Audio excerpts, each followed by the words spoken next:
Ser mãe é muito bom, né, gente? A gente olhar, dar aquele abraço, aquele cheiro na criança. Eu morro de saudade. Eu sinto falta das minhas filhas, assim, todos os dias. O mundo se abriu, porque o conhecimento, ele liberta, né? Chegou para mim de uma forma assim, Deus colocou ela no meu colo. E é muito desafiador, mas ao mesmo tempo é maravilhoso, né? Ter 2 filhos, eu falo isso para eles todos os dias, que eu sou muito feliz com eles, por ser mãe deles, né? E que eu não vejo a minha vida, eu não sei como que eu consegui viver.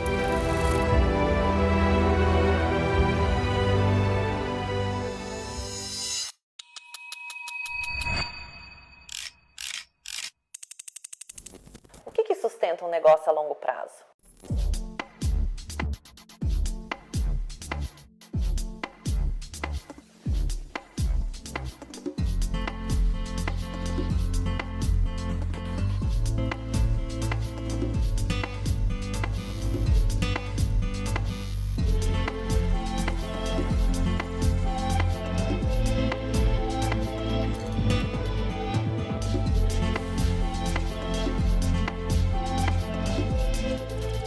Bem-vindos a todos a mais um Mel Talk. Mel Talk tem o propósito de trazer a inspiração através da verdade, para que você olhe no espelho e viva de uma forma mais feliz, mais leve e abundante. Olá, bem-vindos a todos a mais um Mel Talk. E hoje a gente não vai fazer um episódio comum, não. Hoje a gente fala sobre maternidade real. Daquela que não aparece perfeita no Instagram, daquela que exige força, paciência e muitas vezes uma luta diária intensa. Hoje eu recebo aqui mulheres que vivem maternidades intensas, profundas e completamente fora dos padrões. A Maria Coura, que é mãe da Júlia, uma menina negra adotiva e com TDAH, e que carrega uma história linda de amor e coragem. A Tarsila Alvarenga, mãe do Samuel e da Laura, crianças superdotadas, vivendo uma realidade que exige sensibilidade e adaptação todos os dias. E tem também a Ana Paula, mãe do Pedro e da Marina, que enfrenta desafios da superdotação junto com questões emocionais intensas do seu filho. Porque no final, ser mãe não é sobre perfeição, nada disso. Ser mãe é sobre presença, é sobre amor, é sobre não desistir. Com vocês, as mães. Bem-vindas, meninas. Estou muito agradecida por vocês estarem aqui. Hoje o bate-papo realmente é essa conversa de mães, né? As delícias e as dores que a gente tem todos os dias. Eu, no caso, sou mãe da Beatriz e da Cleo, 20 anos e 23 anos, que já não estão mais em casa. Eu sou uma empty nester. Eu estou com a síndrome do ninho vazio. Mas vamos falar um pouquinho de vocês. Maria, me fala qual é a maior doçura de ser mãe da Júlia? Olha, é uma coisa assim que eu nunca imaginei passar na minha vida, né? Porque eu sou mãe, fui mãe com 50 anos, né? Você já foi mais velha. Mais velha. A Júlia chegou para mim na minha vida, eu estava com 50 anos e foi assim uma coisa absurda na minha vida. Foi uma mudança total no meu dia a dia, né? Então, e essa coisa foi evoluindo, hoje ela está com 13 anos e a gente tá lá. É uma luta, tá? É desafiador demais, né? Ser mãe, e nos dias de hoje principalmente, mas ao mesmo tempo é totalmente compensador, né? Compensa muito, é maravilhoso. E assim, você trabalha direto, né? Assim, tem empresa já Sim. renomada, tudo. E saber depois, né, dos 50, dividir tempo entre trabalho e criança, e não é fácil. Não, então, foi por isso que eu falo assim, você é uma pessoa empreendedora, né? Sim, eu sou empreendedora, mas meu maior empreendimento foi a Júlia, né? Ela é a maior coisa na vida, né? De luta, de você estar cada dia uma coisa diferente. Então, realmente, para conciliar tudo, é difícil, mas eu consegui, eu me considero assim, foi muito bom para mim ter a Júlia, porque ela me educou, ela fez eu saber cuidar mais de mim, né? Porque antes era só trabalho, aquela loucura, não tinha hora para comer, hora para chegar, sabe? Aquela coisa desvairada que você vai trabalhando sem... filho, preciso trabalhar. Eu sou um pouco assim, né, ainda, mas eu já melhorei muito por conta dela, né? Porque aí eu quero estar com ela, eu quero participar da vida dela. Eu não sou sozinha, a mãe da Júlia tem eu e a Rita, né? Ela não pôde estar aqui hoje. Mas nós cuidamos dela, assim, ferozmente, dessa menina, né? Então, ela, assim, ela é é essencial na minha vida, é muito importante. Júlia Coura, você é muito importante para mim, né? Com certeza. E a gente também é importante para ela. Ela chegou para mim de uma forma assim, Deus colocou ela no meu colo e foi uma loucura. Quando a Júlia sentou no meu colo, lá na casa da criança, ai, eu tremia tanto, tanto, foi uma emoção tão grande, uma coisa tão... Gente, que é isso? Que é isso, né? Acho que quando a mãe pare um filho também tem toda essa emoção e não foi diferente. Eu acredito que se eu tivesse parido seria a mesma coisa. Não, Então, com certeza, né? Filho é filho. Filho é filho. Mãe cara, é quem assim, cuida. Aquele e, convívio, aquele apego, tudo aquilo. Então, realmente, assim, é maravilhoso. Então, só tenho a agradecer por ela. E você, Ana, me fala um pouquinho dos seus 2 filhos. Bom, eu sou mãe do Pedro, de 12 anos, que vai fazer 13 essa semana, e da Marina, de 10 anos. Fui mãe mais velha também, tinha 36 quando o Pedro nasceu e 39 quando a Marina nasceu. Então é muito bacana assim, que as mães são muito mais novas. E eu falo, gente, as minhas amigas têm filhos muito mais velhos, né? Então, e eu ainda estou nessa fase de quem vai ficar com meus filhos para poder ir em algum lugar. Essa é uma maratona, né? E assim, o Pedro sempre foi muito sensível, desde pequenininho. A gente fala assim de altas habilidades, superdotação, e eu falo que foi um mundo que se abriu para mim, porque eu não imagino, porque a gente imagina um superdotado, é um menino que vai falar inglês com 2 anos, vai sair falando.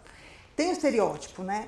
E são tantas nuances, e não é isso. Tanto assim, eu não sou psicóloga, e assim, como é que eu descobri essa questão das altas habilidades do Pedro?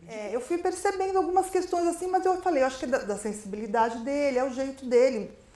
Ele ia bem na escola, dizia que não precisava estudar. Eu falava, como assim não preciso estudar? Preciso estudar, porque a gente está acostumado a vamos fazer, né? Sentar, estudar. Então, como assim não preciso estudar? Não, Pedro, tem que estudar. Tá bom, senta 5 minutos. Não, já foi. Já está o suficiente. E aí, na outra escola, eles ficavam dando revistinha para ele, porque ele aprendia muito rápido.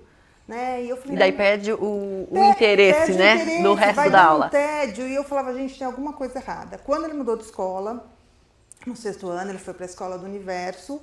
Em 2 semanas, as coordenadoras, inclusive a Tarsila, me chamaram meu marido e falaram, olha, ele tem muitas características de altas habilidades.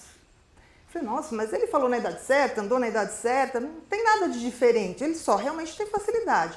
Ela falou, não, mas vai ver com uma neuropsicóloga, porque se ele tiver, além das questões intelectuais, tem as questões emocionais também, né? Isso eu percebia muito, assim, muita intensidade emocional. Porque também ele tem os direitos a serem respeitados e é muito importante ir atrás disso. E aí ele fez o teste e realmente ele tem altas habilidades e tem muita facilidade. E aí... Assim, eu falo que depois que ele fez o teste, que a neuropsicóloga conversou com a gente, falou, nossa, é bem alto, ele realmente tem altas habilidades, o mundo se abriu, porque o conhecimento, ele liberta, né? E você, Tarsila? Aqui, ó, ela, mãe com 50, eu fui com, minha primeira filha eu tive com 25, 50, 36. E você? Eu fui mãe com 28. Tá. Eu casei muito cedo, mas eu não queria filho. Casei porque queria casar mesmo, porque era feliz, já sabia, né, quem ia ser o meu marido. E aí nós ficamos 8 anos sem filhos, viajando, fazendo as coisas que a gente, né, queria fazer, só nós dois. E aí depois, quando eu já tinha 5, 6 anos de casado, decidi ter filho, e aí o Samuel chegou. O Samuel foi meu primeiro filho, né, ele foi muito esperado, muito desejado, muito planejado, né. E a gestação foi maravilhosa, ele nasceu e foi tudo maravilhoso. Até que ele não dormia, né? Ele acordava até os 8 meses, de 2 em 2 horas, mamava muito. Ele era um bebê bem grandão, bem gordão, então ele comia muito. Mas fora isso, era uma criança saudável, tudo bem, né? E aí depois tive a Laura, quando ele tinha 3 anos e meio, ele me pedia muito, um irmão, né, que ele queria. E a gente teve a Laura, né? Então eu tenho os dois. Hoje ele tá com 12 anos e a Laura tá com 8 anos. Eles têm também, né, suas questões. Os dois têm diagnóstico de superdotado. E é muito desafiador, mas ao mesmo tempo é maravilhoso, né? Ter 2 filhos. Eu falo isso para eles todos os dias, que eu sou muito feliz com eles, por ser mãe deles, né? E que eu não vejo a minha vida, eu não sei como que eu consegui viver antes deles estarem na minha vida, não consigo nem me lembrar dessa sensação. Embora tenha muitos desafios, mas é uma delícia ser mãe. Né? E você trabalha na escola? Eu trabalho na escola. Eu escolhi a educação por ofício mesmo, né? Tá. Eu não me vejo fazendo outra coisa, nunca me vi. E hoje sou coordenadora, mas fui professora durante 20 anos de sala de aula, né? E trabalho na escola que eles estudam. Eu escolhi essa escola e ela também me escolheu, né? Para trabalhar e para que os meus filhos estudassem lá também. É um privilégio tê-los numa escola como essa. É importante a escola, né? Porque acaba sendo um lugar de confiança nosso, né? É um lugar que você sabe que você pode deixar ali as crianças, vão estar sendo bem cuidadas. Daí, no caso, né, de vocês aí, tiveram uma ajuda, fala assim, um olhar diferenciado, né, para a criança. Fala assim, ó, vai dar uma procura esse especialista, né, ver se ele pode ajudar, e acabou ajudando, né? O meu, também, a minha mais velha, ela tem TDAH. Na época, eu era super contra remédio, né? Falei assim, não, imagina, não queria que tomasse. Daí eu falei assim, não, experimenta tomar uma dose baixa para ver como é que vai, né? E daí você vê que realmente é importante. Fez diferença para ela na atenção. A professora virou uma vez para mim e falou assim, olha, a Beatriz parece hippie. Passa uma borboleta, ela começa a desviar a atenção. Tipo assim, sabe, ela é toda meiguinha, é um anjo. E enfim, então a escola realmente é importante nessa ajuda nossa da criação, da educação, né? E é mais importante, até te perguntando, você que trabalha com educação. Olha, os dois são importantes, claro. Mas se fala, educação se dá em casa ou na escola, é nos dois? Como que é o teu olhar com relação a isso? Eu vejo assim, né? A educação, ela é uma junção. E a escola precisa ser um lugar que a gente escolhe de acordo com os nossos valores de vida.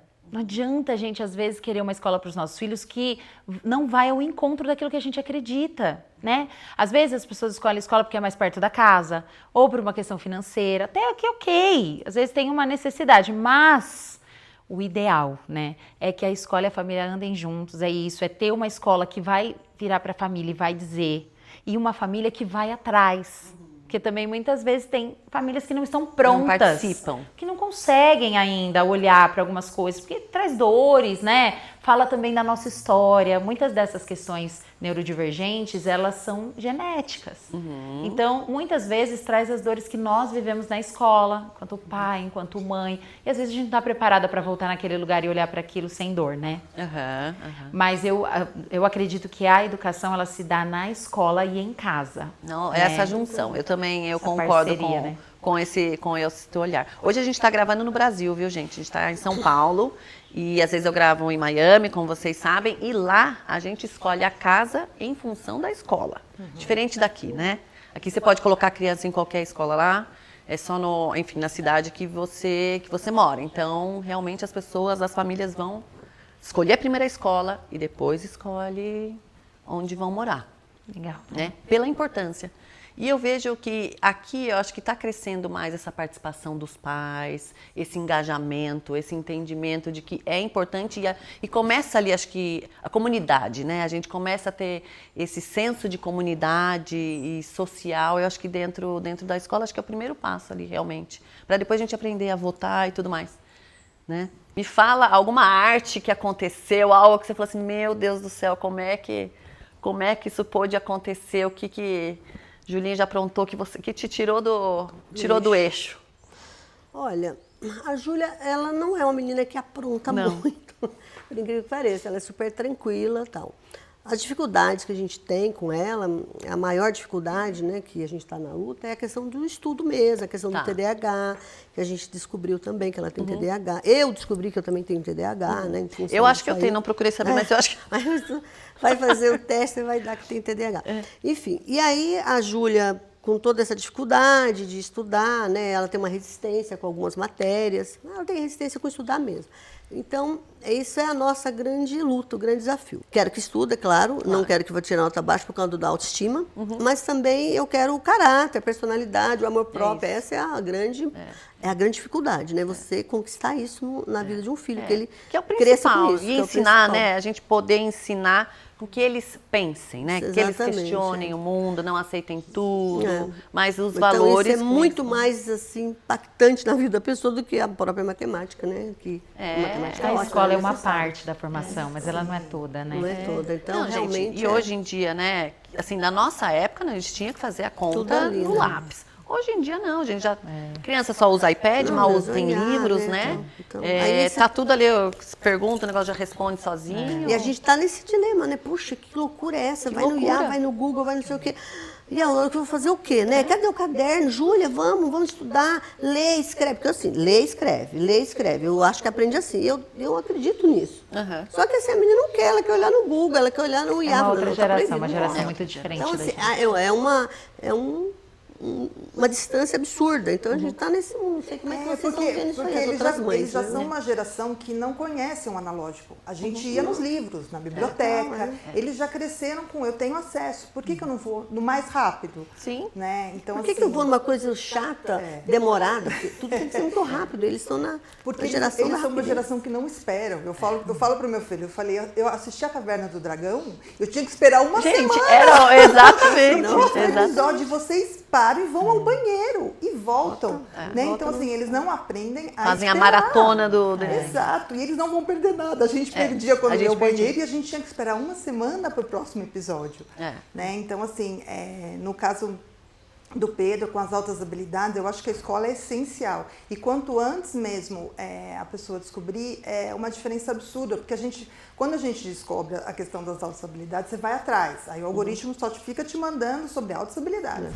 E é algo que talvez nos Estados Unidos seja um pouco mais, né, adiantado em relação a isso, mas poucas escolas entendem, sabem da questão. A Tarsila me ensinou um monte de coisa. Eu fui assistir palestra na escola, sobre o direito à aceleração parcial. O Pedro faz aceleração parcial. Algumas matérias ele faz com o 9º ano. Isso é legal. Eu ia perguntar se realmente... Sim. Porque não são todas as Não, escolas aqui no não. Brasil que dão esse apoio, Não né? mesmo. Gente, por e que até pra segurar a gente criança saber. se ela Exato. pode Porque o render tédio- mais? Então, o tédio é algo que, assim, deixa a cabeça da criança muito cansada.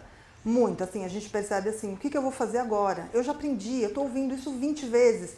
Então, assim, faz muita diferença para uma criança, porque ele não deixa de ser uma criança de 12 anos, né? Um pré-adolescente. Eu já aprendi, eu já entendi isso aqui. É a mesma coisa de você pegar uma Ferrari e fazer ela andar 20 por hora na marginal. Sim. Então, assim, você vai estragar o carro, ele vai parar de funcionar em algum momento, né? Então, são crianças com muita potência que precisa ser canalizada. E a aceleração é um direito legal dessas crianças, é que as Olha famílias só. não sabem. Olha Mas é um só. direito Eu, por legal. exemplo, não sabia, tá vendo, mães? Se você tem alguma criança com alguma, como é que chama? De superdotação, Superdotação. você tem direito a fazer... Os testes são na escola? Fazer teste na Não, escola é assim, e fazer, como é que nos faz? países mais desenvolvidos, existe uma triagem que é feita nas escolas, que não vale como teste, porque o teste quem tem que fazer é o neuropsicólogo, não é nem Ok. qualquer psicólogo.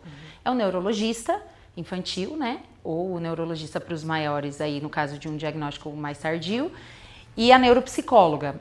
Mas as escolas dos países mais desenvolvidos, elas têm uma triagem, que normalmente é feita na educação infantil, que não é o caso do Brasil. O Brasil está passando, nesse exato momento, por uma revisão, né, das políticas públicas voltadas para o superdotado.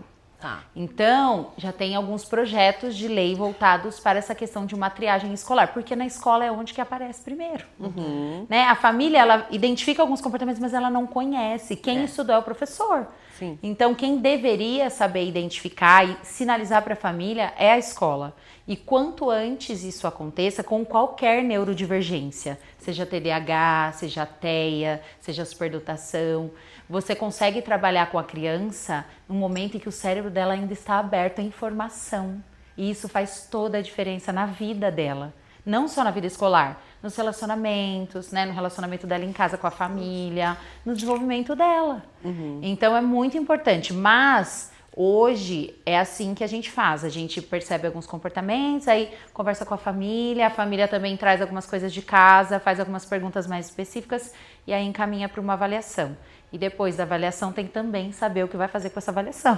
Porque não adianta você Sim. saber que tem e não fazer nada. Aí tem que dar o suporte, né, necessário. Cada criança, independente do seu diagnóstico, tem um caminho a percorrer. Porque cada criança é uma criança, não é o diagnóstico. E né? quando a criança tem dificuldade de aprendizado, ela tem direito na escola a ter um especialista ali que ajude, meio que, entre aspas, pegue um pouquinho na mão ali para, não sei se ensinar diferente, mas que Ajudar na ajude adaptação, Na né? adaptação. Sim, também. E, na verdade, assim, as dificuldades são diferentes. Então, por exemplo, uma criança com TDAH, a dificuldade dela é onde? É no foco. Uma criança com superdotação, a dificuldade dela é onde? É no emocional.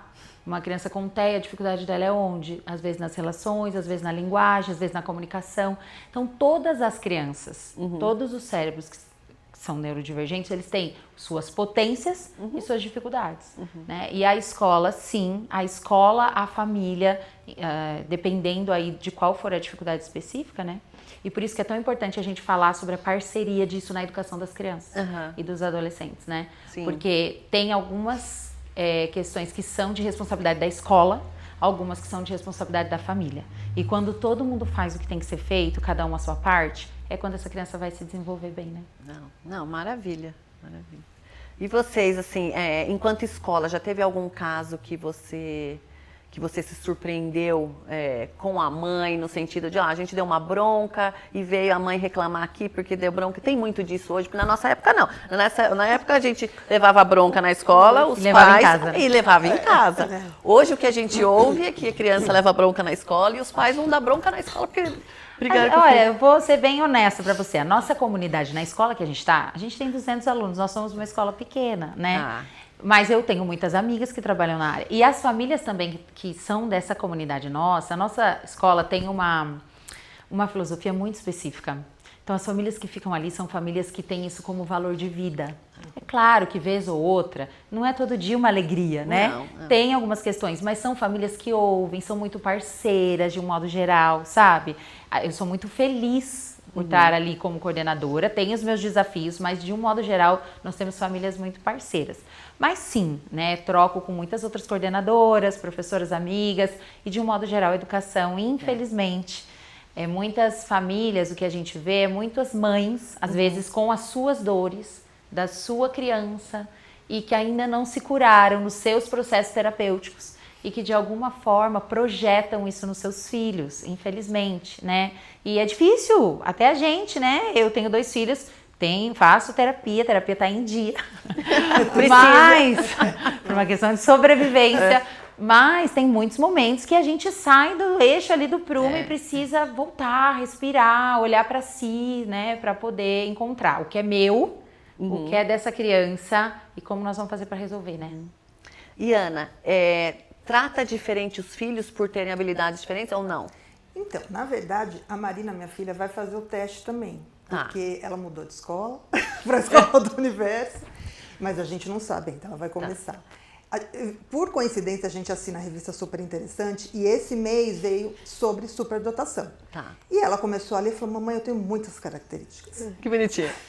Às vezes quer ser igual o irmão também, né? Ela Meu irmão vai muito bem mais, na escola, só que assim, é lógico que são perfis diferentes. Ela é muito mais comunicativa, o Pedro é mais na dele. Apesar que ele se encontrou nessa turma, ele está muito feliz na escola. Mas assim, a gente não sabe ainda, mas assim, é muito tranquila a conversa assim, em casa sobre isso, porque são muitas questões, não é? Tem o lado dele ser muito inteligente, ter facilidade, mas assim, as emoções são muito intensas também, né? A gente, das minhas 2, a minha mais nova daí que tem superdotação, né? Aí foi fazer teste lá, já estava morando nos Estados Unidos, fez teste, daí foi engraçado, que até uma parte, fez teste a psicóloga falou assim, a psiquiatra, falou, talvez dê um pouquinho abaixo da média, né, uns 10% abaixo da média, porque não é a língua mãe dela, né, ela tava, na época ela apresentava quadro de depressão, então ela falou assim, então pode ser que dê um pouquinho abaixo, tal. Bom, fez o teste, o negócio deu o QI lá em cima, né? Daí ela estava indo mal na escola até, foi o que eu comecei a prestar atenção, foi queda de rendimento na escola. E fomos investigar o que era, tal, ansiedade e tudo mais. Aí, depois que fez o teste, daí ela teve que repetir o teste outra vez, né? Daí a gente falou assim, filha, olha, guarda o primeiro número, né? Porque você já saiu que é superdotada na primeira vez, qualquer coisa você esquece esse segundo teste. A gente ainda brincou, no final deu mais alta ainda.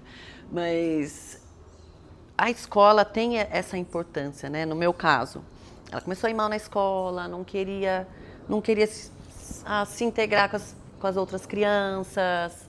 E daí que foi, né? A gente foi investigar, psicólogo e tal, e viu que realmente, né, tem que ir mais alto, e daí essa dificuldade de relacionamento também acaba apresentando e tal.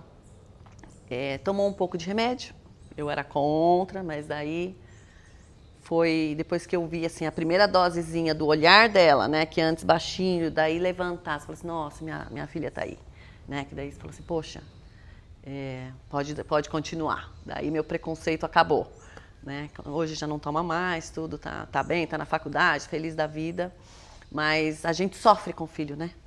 Então, nessa época, acho que foi a minha época mais difícil mesmo, foi quando ela estava com essas crises de ansiedade, quadro de depressão, assim, que não queria sair de quarto. No começo eu achava que era preguiça. Filha, vamos, levanta, não sei o que lá. E daí que você vai vendo, fala assim, poxa, tem um pouquinho, tem algo a mais. Teve a época do Covid, ela estava fazendo, eu percebi, ela estava fazendo aula online. Aí eu entrei no quarto, câmera desligada, toda chorando, em prantos. Falei, filha, o que aconteceu? O professor pediu para eu ligar a câmera, amanhã eu não consigo. Eu falei, nossa. Aí eu falei, poxa, realmente precisa de ajuda. Mas é difícil às vezes a gente perceber, né? Porque eu não tinha o conhecimento, não tinha esse entendimento, tinha um preconceito de achar que, não, minha filha está com depressão, minha filha está com ansiedade. E passou, e está tudo bem, nós conseguimos passar passar por isso. Não é fácil, mas buscando ajuda, né, adequada, a gente consegue sair dessa. E por isso que é tão importante o diagnóstico quanto antes, né? Porque muitas pessoas chegam nesse lugar mais velhos, né, tardiamente. Eu sou casada há 20 anos, através do diagnóstico da minha filha, que foi o primeiro, que foi da Laura, né? Depois eu fiz no Samuel, porque eu imaginei que tivesse. E o meu marido também fez diagnóstico e eu também. E daí a gente descobre, entende muitas coisas. Então, para o autoconhecimento, é muito importante para a gente entender a nossa trajetória, por que a gente age de algumas formas, e aí a gente não adoece, né? Porque tem pessoas que adoecem. Sim, né? sim. Não, é difícil a gente se conhecer, né? E para a gente conhecer o próximo, então, ainda mais, né? O que mais uma alegria, alguma dor, assim, alguma coisa que a gente possa compartilhar aí com as mães? Eu vou falar mais assim de alegria, né? Lógico que tem dor, nada é tão simples, né, gente? É desafiador criar filho. Mas também é muito bom, né? Você tá com aquela pessoa, você fala, gente, eu não consigo imaginar sem essa pessoa comigo, né? Então é maravilhoso. Tem dificuldades? Temos, muitas, né? Escola, também tá na escola, né? Se adaptou bem nessa escola, tem um bom relacionamento na escola, a gente está acompanhando bem de perto, né, o tempo todo, terapia e tal. Ela tem as suas dificuldades. É linda, gente, maravilhosa. É linda, maravilhosa, mas ela não tem esse conhecimento ainda do potencial dela, ela está descobrindo isso, né.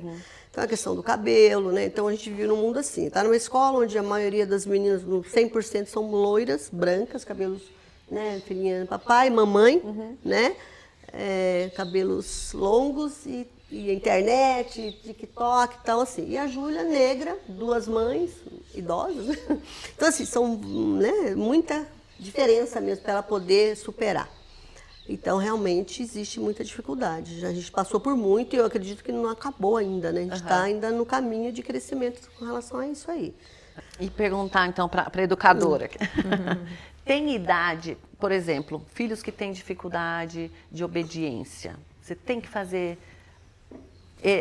você tem que se fazer respeitar no sentido, não quero ir passear, não quero sair para almoçar com pai, com mãe, whatever. Tem que fazer ir ou não? Pode deixar ficar jogando no computador. Até que idade a gente consegue controlar isso? Até que idade é saudável a gente se impor ou dar voz para a criança?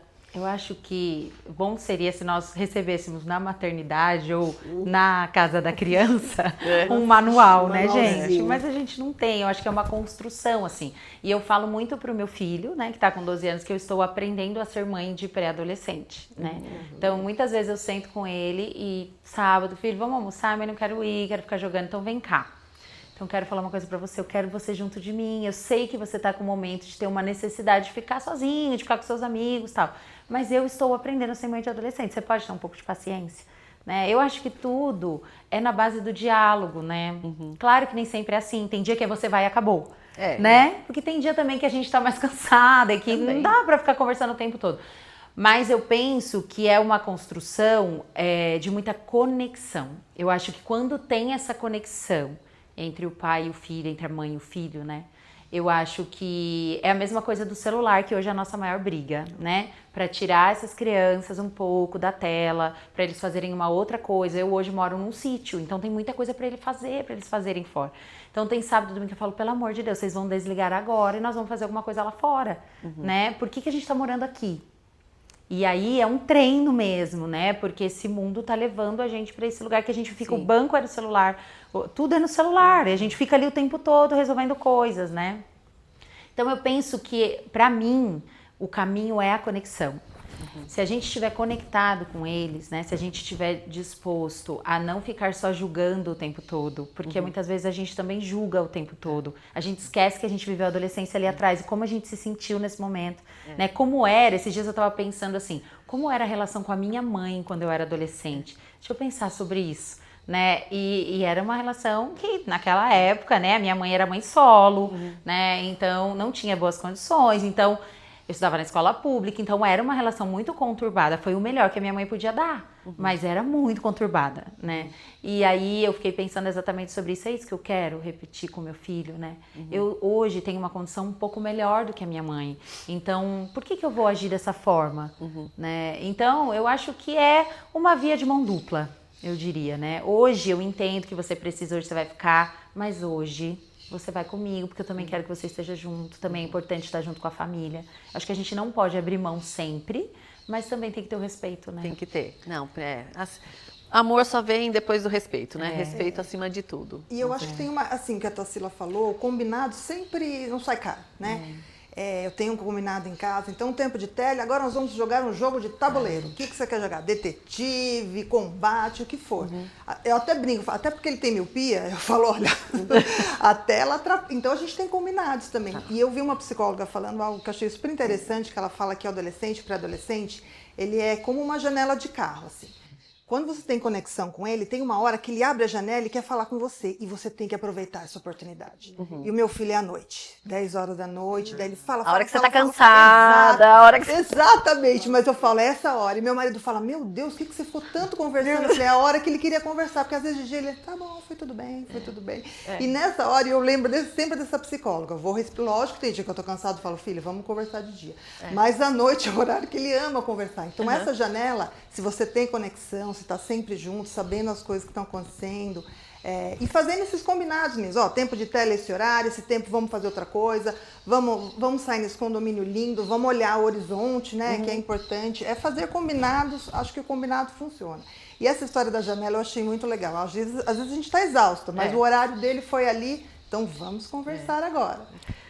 E a gente acaba projetando, às vezes, os nossos desejos neles, né? E a gente acaba querendo que eles ajam de acordo com o que a gente desejaria, né? Às vezes, por exemplo, tem um jogo que hoje é muito forte, que é o Fortnite, né? Todos os nossos filhos jogam Fortnite, jogam juntos, inclusive, né? Então, às vezes eu entro no quarto dele, eu fico vendo ele com aquela arma, matando todo mundo naquele jogo. Aquilo vai totalmente contra o que eu tô acreditando que tá acontecendo na minha casa, né? Mas eu sento às vezes do lado dele e tento entender. Filho, o que é isso que você tá fazendo? O que você tá jogando? O que tá acontecendo? Me conta, porque eu quero entender qual é a conexão dele com aquilo, né? E não ficar só o tempo todo julgando. E até ele às vezes vira pra mim e fala, mãe, de verdade, você acha mesmo realmente que com a criação que eu tenho, com você, com meu pai, eu vou entrar numa escola e vou atirar em todo mundo? Você acredita nisso? De verdade? E daí eu falo assim, não, filho, no fundo, a gente tem sim medo de tudo que a gente vê, né? E o tal do Roblox, que você tocou no assunto. O pessoal daí acaba assediando criança.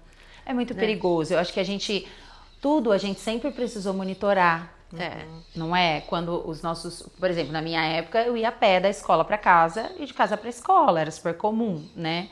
Mas a minha mãe sempre me monitorava, sabia o horário que eu ia chegar, se eu não chegasse ela ia atrás encontrar, por que tá demorando. Então eu acho que hoje a gente tem uma coisa a mais para monitorar, que são as redes e os jogos. Eu gosto que antigamente, na minha época, era bem antiga, eram os maníacos sexuais, né, que tinha na rua. Então meu pai ficava atrás, e minha mãe, nossa senhora, aquele homem ali atrás do muro, tá, no carro, olha o perigo para minha filha. Hoje, puta, cara, tá na mão da menina, né, ali. Então, se é uma coisa que você deixa o celular, você bloqueia tudo que você pode, mas você tá ali. E a gente não tem muito acesso assim, àquele conhecimento, né? É fácil você saber que ali naquela rua escura você não vai passar. Mas no celular. E eu vejo é uma muito loucura. o diálogo, assim, muito o caminho do diálogo, né? Então, muitas vezes da conversa mesmo, né?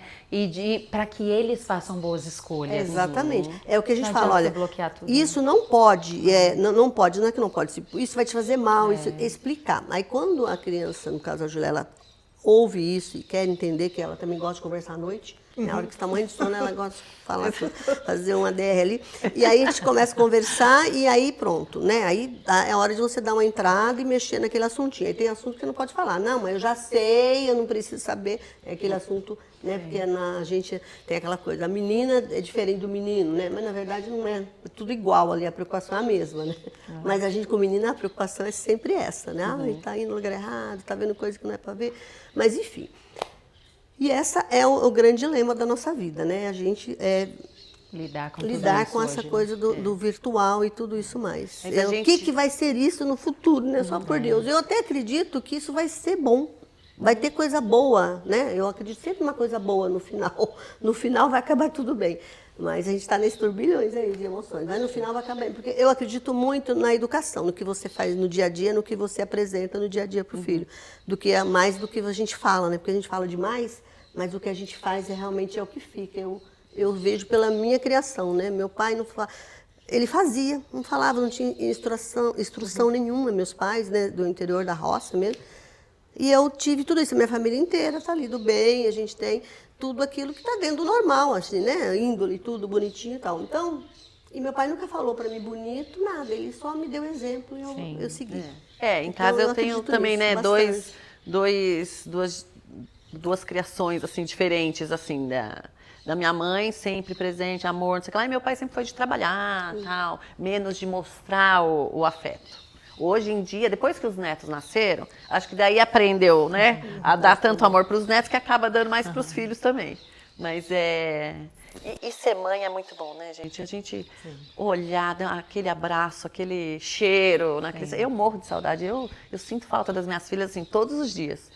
Né? Tem mãe que você vê e fala assim, não, graças a Deus fui para a faculdade, já estou em casa, estamos livres, né? Aquelas coisas assim. Eu sinto falta todos os dias, quero falar todos os dias.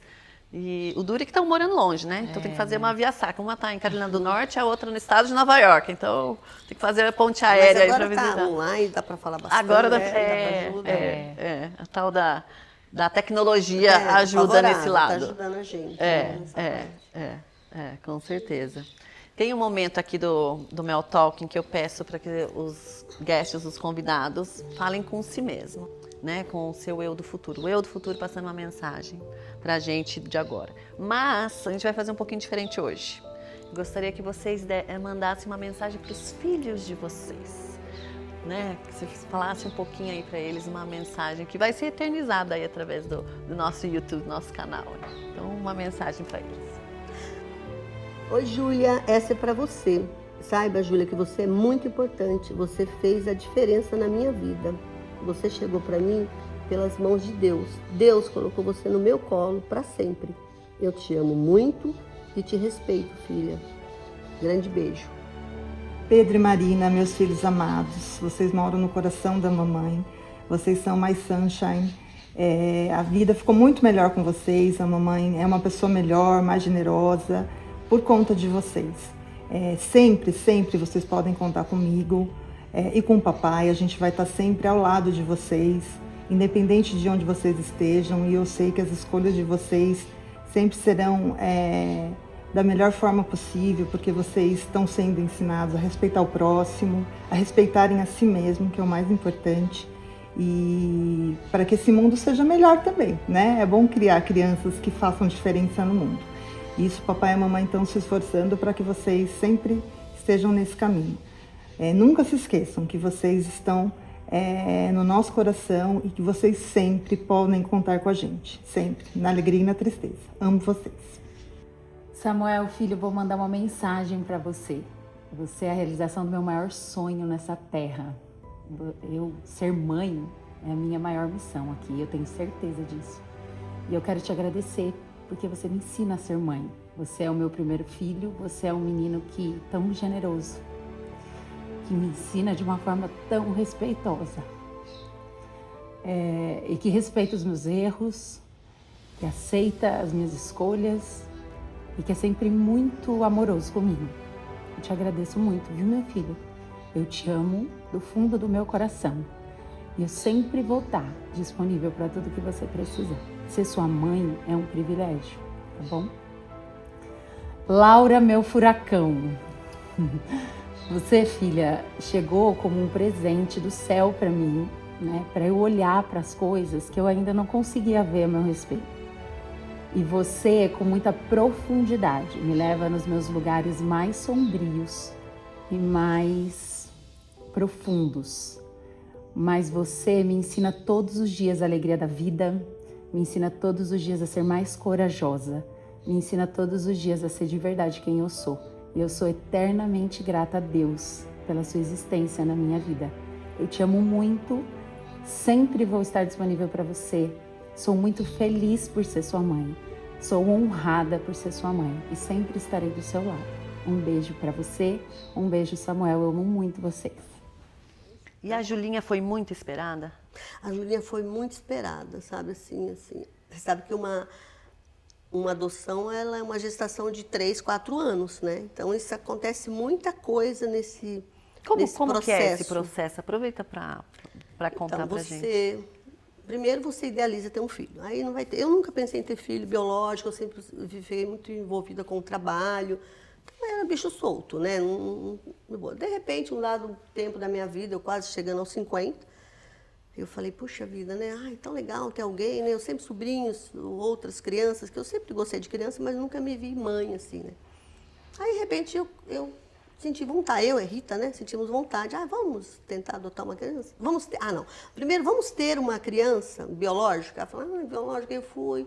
Falei com uma médica amiga minha, Marilena, dá um trabalho, juro que você quer. Eu prefiro ir ao teatro. Ela falou pra mim, em vez de ter filho, né? Eu prefiro ir ao teatro, né? Minha amiga falou que é uma médica, justamente médica que faz essa inseminação, que faz filhos assim. Aí passou o tempo, aí eu falei, quero ter filho, engravidar, correr atrás. Eu já estava numa idade assim também que já não era melhor, porque tem que ter um óvulo, né? Bom. Sim.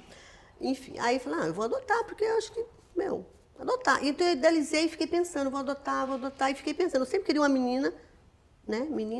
E pronto, então demorou. Aí fui na fila, fizemos o curso, o treinamento, tudo aquilo, porque... Em algum momento teve alguma dificuldade maior por ser mulher com mulher ou não? Hoje isso eles não olham mais como um impeditivo? 13 anos atrás, mais, né? Porque demorou quase 20 anos. Não teve esse problema, em nenhum momento, sabe? Foi lá, tudo normal. Não tem problema, né? São duas pessoas que querem ter um filho. Quer cuidar de uma pessoa, quer amar uma pessoa, quer se dedicar a uma pessoa, né? Então, eu não tive esse problema, assim, que eu consegui, assim, visualizar isso de uma forma, assim, até hoje eu não consigo ainda, sabe? As pessoas falam, olha, tem preconceito, eu estou procurando ali para ver, tem. É lógico que tem, ele é bem enrustido, né? Esse preconceito com 2 mães, com 2 pais, existe, obviamente. Mas a gente está superando, tá? Agora, voltando lá, né? Então, é uma gestação de 3 a 4 anos, que você acaba até esquecendo, né, que você está numa fila. E, de repente, um dia eu cheguei de uma viagem, né, naquela coisa de trabalho, aí a minha funcionária fala, Marilena, é fulana, nem lembro o nome dela, mas é do Conselho Tutelar. Eu falei, Conselho Tutelar? O que é? Resolve aí para mim, não sei o quê. Marilena, do Conselho Tutelar. Eu falei, do Conselho Tutelar? Adoção, Marilena, adoção. Jura, não te chamo. Aí peguei para atender. Aí era a moça falando, olha, tem uma criança disponível para ser adotada, tinha um casal na frente, esse casal acabou desistindo, porque assim, é um tempo tão longo que espera que o casal vai mudando, as coisas vão mudando e o casal separa. Acontece isso muito, é muito comum. Ah, então, daí ela falou, esse casal desistiu e aí você é a próxima da fila. Putz, aí eu fiquei louca, né? Falei, meu Deus do céu. Você quer vir hoje? Você vem, vai lá no arrepiada. fórum, vem aqui no orfanato, né, na casa da criança, você vai no fórum, pega um documento eles vão te dar um documento, você tem que ir lá. Aí eu peguei o documento, eu e a Rita fomos lá, pegamos o documento no fórum, chegamos lá na casa da criança e estava lá, elas esperando, as pessoas que trabalham lá. Eu já frequentava a casa da criança, porque eu ia nesses orfanatos para ajudar, eu sempre frequentei esses lugares. Os pequenininhos, as pessoas não mostram muito, os pequenininhos ficam meio escondidos, porque as pessoas vão tudo atrás de crianças pequenas. Né? Ninguém quer os maiorzinhos, a maioria, né? Ninguém quer, imagina. Assim, as pessoas optam, às vezes, para os menores, acho que é mais fácil educar e tal. E tem os grandes, então se fica mais com os grandes. E, de repente, eu estou sentada lá, né? Aí pronto, aí vem, eu não sabia que era ela, né? Aquela criança que eu até tinha visto, mas não sabia quem era.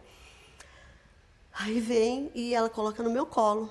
Aí, minha filha, foi aquela coisa, né? Aquela choradeira, aí você começa a tremer, aquela sensação, o coração começa a bater, sair pela boca. É uma sensação tão assim, parece que você vai no céu e cai na terra. Minha filha chegou. E olha para você olha para a criança, eu olhava para ela, olhava para mim, aquele olhinho, coisa mais linda. E eu falava assim, eu tremia e falava, não, ela é minha, não tem como. Aí começaram a falar assim, ela tem refluxo, vem a médica, né, da instituição, ela tem refluxo, ela tem isso, ela, não sei o quê, ela tem, como é que é, refluxo, tem falta de ar, tem aquele negócio, bombinha, asma, tem isso, né? E asma, nem sei, sabia que era asma assim, né? Tem tudo isso, daí a pessoa fala assim, não, mas é assim mesmo, ele sai assim, mas a hora que der amor, tudo muda. Fica tranquila, elas ficam ótimos. E eu falei, não, é minha, com o que ela tiver, ela é minha, já é minha, né? Já é minha. Aí saí com ela dali, minha filha, foi assim, uma loucura, um divisor de águas na minha vida. A gente descobre o amor verdadeiro quando a gente tem um filho, né? Exatamente. Eu acho que é aí que a gente sente mesmo o que é amor. Aquele amor que dói, né? Aí foi para casa, aquela criança, aí vamos tomar o primeiro banho, comprar um monte de roupinha, aí vem todo mundo trazendo presente, roupinha e tal, aí que isso foi numa sexta-feira. Aí quando foi no sábado, ela começou a ter falta de ar, asma, bronquite. Eu falei, meu Deus do céu, e agora o que eu faço? Aí corri, a Rita ficou um pouco meio assim, né? A Rita estava meio ainda nas nuvens, né? É uma excelente mãe hoje, né? Cuida mais que ninguém dessa menina, é uma mãe maravilhosa, né? Toda rígida, dura, mas ela é excelente mãe, é um amor absurdo, é uma loucura. Eu não sei o que seria de mim sem a Rita, eu sozinha, cuidando de uma filha. Então, assim, eu falo para a Júlia, é muito importante as duas mães, né? Porque uma complementa a outra no que falha, né? Eu dou uma coisa, ela já dá outra e tal, e acaba complementando, né? Como se fosse um pai e uma mãe, mas duas mães. Bom, enfim, aí passou mal a Júlia, teve aquela falta de ar, eu corri, chamei minha irmã, que foi comigo na casa da criança, cheguei lá, aí eles falaram, nossa, a gente já conhece, ela vem sempre aqui. Porque eles levavam ela já nessa clínica, né? Que é a casa da criança. A casa da criança não é... Como é que chama aquele negócio de criança, em Mogi? Que cuida só de criança, da prefeitura? Pró-criança? Pró-criança. Ah, ok. Aí levou lá, fez a inalação, tudo, voltou para casa, pronto. Aí segunda já levei ela no pediatra e pronto. Essa menina nunca mais teve nada. Ela Foi saúde só dar de amor. ferro, só dar amor. Comia bem, dormia bem, mamava bem, nunca teve um refluxo, porque ela tinha 8 meses, né? Não teve refluxo, nada. Ótima até hoje. Operou adenoide, né? Uma coisa assim. Normal, E ela é ótima, uma puta saúde boa, nossa, maravilhosa, que né? bom, que bom. Então, assim, é o amor e a... Então, em alguns momentos, né, essa paternidade, no caso, acho que mais por curiosidade, talvez, não necessidade, não falta, né? eu acho você que vê assim? Porque assim, a gente vive numa sociedade de pai e mãe, né? E a gente, não adianta a gente falar assim, duas mães, dois pais, eu sei que tem um monte, a gente briga por isso, a gente está sempre mostrando e falando que é bom também ser filho de dois pais. É famílias diferentes, né? Isso tem muitas, né? Hoje em dia as famílias estão diferentes, pai, mãe, avô que cria, tio que cria, criança que não tem ninguém, que não tem família, ou que até tem uma família e nem é tão família assim, né? Dentro do que é necessário. Então a gente luta por isso, eu espero que ela entenda isso, que foi pelo melhor. Eu não ia mudar minha condição, né? Eu quis ter uma filha, um filho que seja, mas veio uma filha que eu estou muito satisfeita com ela, estou gratíssima a Deus por isso, sou grata todos os dias por ela, ser o que ela era a pessoa que eu idealizei, que eu queria. Ela parece comigo até, né? Vamos falar, não parece É verdade. A convivência e tudo mais. Então, Eu espero que ela entenda isso, né? Dela não ter um pai, de eu não ter tido um pai, um marido, né? Nós não ter tido um marido para compartilhar isso. Mas é o que a gente tem para dar. E é muito amor, não muda nada o meu amor, a condição, a nossa condição de vida, de opção sexual, seja que for. Não muda nada essa condição. A base é o respeito, né? A base do amor é o respeito. Acima de tudo é o respeito e a gente está passando isso da melhor forma que a gente pode passar. Então é isso. Ana, mais algum comentário, algo que você queira deixar aqui pra gente? Não, eu acho assim, como eu falei anteriormente, eu acho que quando você, como eu disse, que abriu um portal, quando você descobre alguma questão do seu filho ou da sua filha, primeiro que você se sente mais amparado, né? Porque assim, eu não sou psicóloga e enquanto mãe eu tenho as minhas dificuldades também. Mas qual que foi a dificuldade em termos de relacionamento com os outros? Então, eu acho que assim, quando era pequenininho, não tinha tanta diferença, ele ajudava os amigos. Na época da pandemia, eu comecei a perceber alguma coisa diferente, porque eram aulas online. Eu falava, nossa, o Pedro é muito rápido.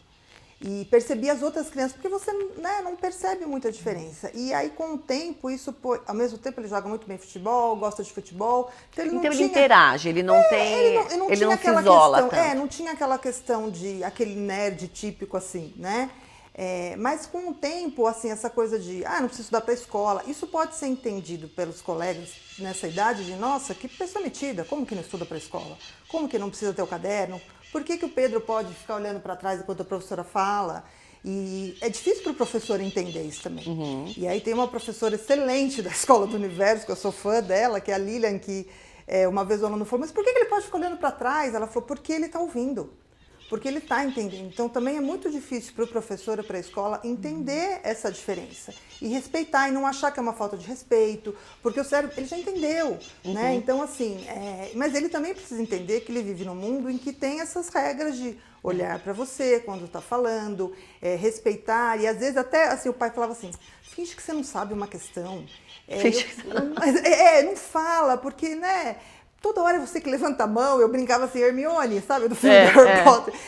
E assim, isso pode assim ser entendido como, nossa, que menino metido, tudo ele sabe. E ele falava assim, não, mas eu sei. Eu falava, Pedro, seja do jeito que você é. Né? Mas não é fácil também, né, ser quem sabe tudo. E ele também não sabe tudo, lógico, mas ele tem facilidade. E isso, no mundo de pré-adolescentes, isso com o tempo pode gerar atritos e...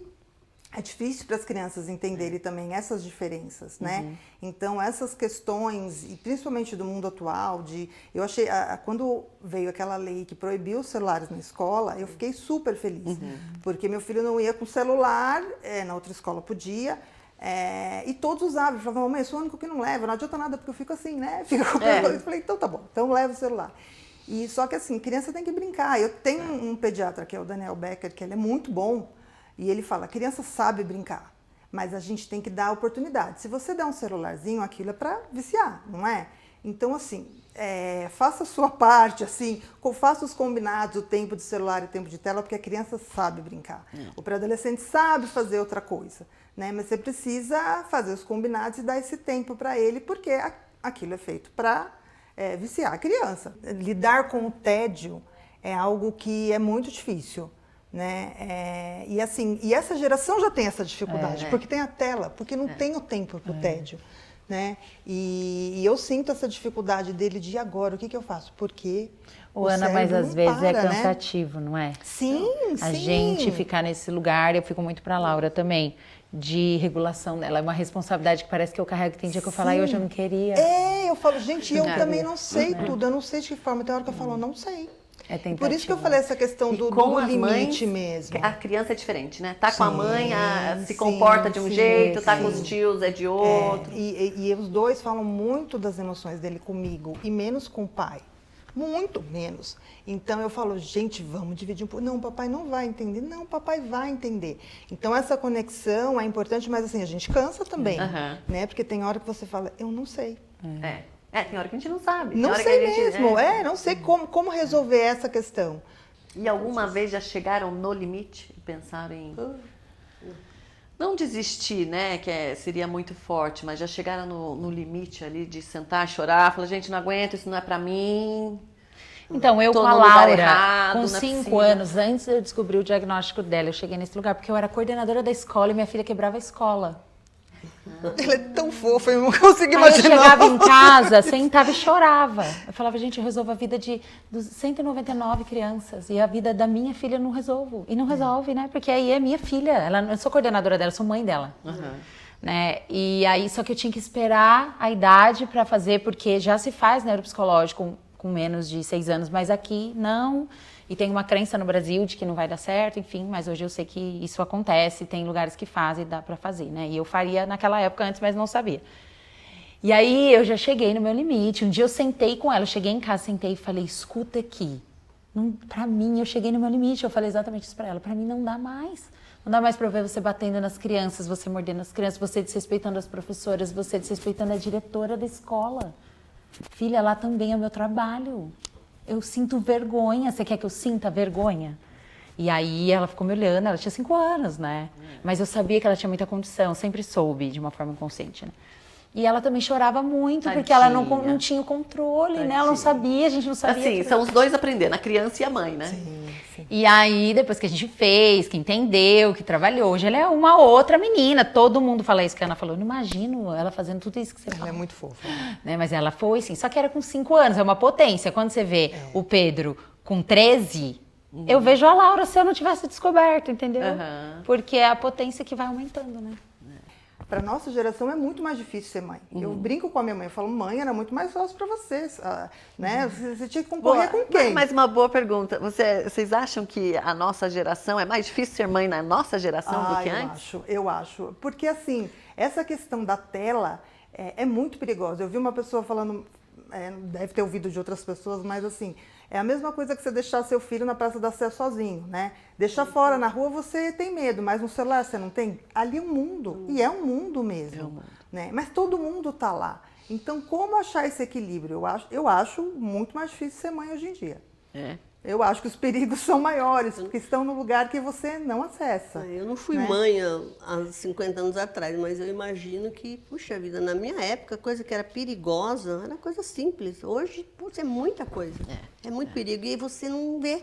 Você tá ali, é uma loucura. É muita informação, né? É Muita coisa informação, distorcida, é uma loucura. Eu acho que o mundo é mais... tem desafios diferentes, né? Mas eu valorizo muito a maternidade da minha mãe. Então, eu não consigo dizer isso assim, dessa forma, mas entendo respeito, né? Porque a minha mãe foi mãe solo. Eu tenho um super marido, um super pai do meu lado, sabe? Então, meu marido, ele faz tudo pelos meus filhos. Ele cozinha mais do que eu, lava a louça, lava a roupa, ele cuida dos filhos, ele faz tudo, né? E a minha mãe não tinha. Então, quando eu olho para o suporte que eu tenho dele, e eu olho para minha mãe, eu falo, putz, minha mãe foi muito guerreira, né? Porque ela fez tudo isso sozinha, com 3 filhos, e ela não tinha estudo porque o pai dela não deixou ela estudar.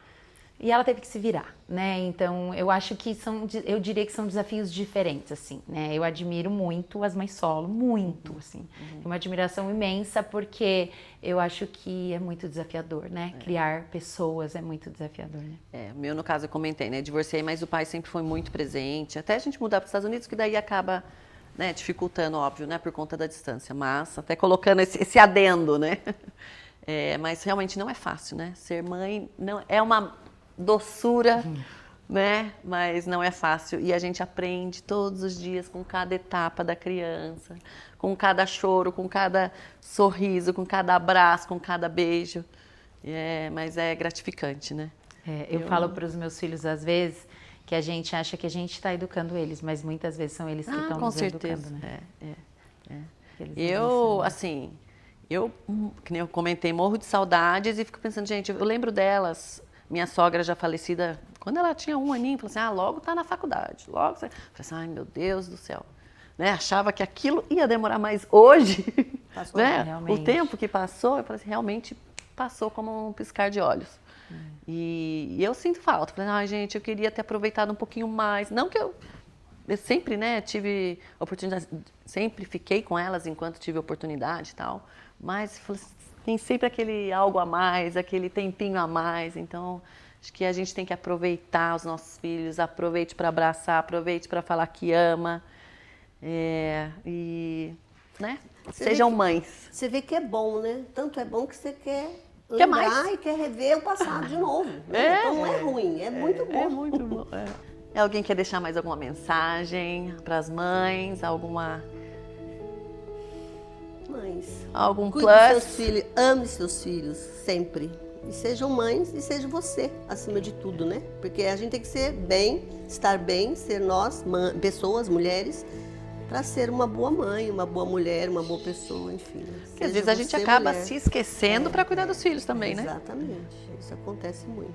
Eu gostaria de dizer isso. Eu acho que eu lido com mães todos os dias, né? Muitas mães passam lá pela minha sala e eu vejo que a gente educa e a gente forma pessoas curadas quando a gente é curado, né? Se nós formos curados, se nós fizermos aquilo que a gente gosta, a gente vai ensinar essas crianças a serem e fazerem aquilo que eles gostam. Então eu não diria cuidem dos seus filhos hoje no Dia das Mães, eu diria cuidem de vocês. Porque se vocês estiverem bem, os filhos estarão bem. É isso. Ana, mais algum? Na linha do que a Tarsila falou, a gente tem que cuidar da gente mesmo para a gente estar bem e respeitar nossos limites. Ter um companheiro, uma companheira ajuda muito para a gente trocar, porque é muita responsabilidade ser mãe, né? Você tá educando, será que eu estou fazendo certo? Será que eu não estou? Será que esse é o melhor caminho? Então trocar com quem mais ama, ou seu companheiro ou sua companheira, com quem mais ama e quem mais conhece, é muito importante, dá um respiro pra gente. E é importante a gente estar bem, né? A mãe precisa se cuidar e falar, isso aqui eu não consigo, eu consigo ir até aqui. Aqui eu não consigo, eu preciso de ajuda. Ou de um psicólogo para mim, para o meu filho, conversar com a escola, mas não achar que consegue tudo, porque não consegue, né? Lembrar que nós somos humanas também. E a gente estando bem e nos respeitando, nós seremos mães melhores. Eu acredito muito nisso. Então é isso. Gostaria de agradecer a presença de vocês, Obrigada. de vocês que estão aí com a gente. Para as mães, feliz Dia das Mães. Que vocês se amem e amem seus filhos também. Obrigada e até a próxima.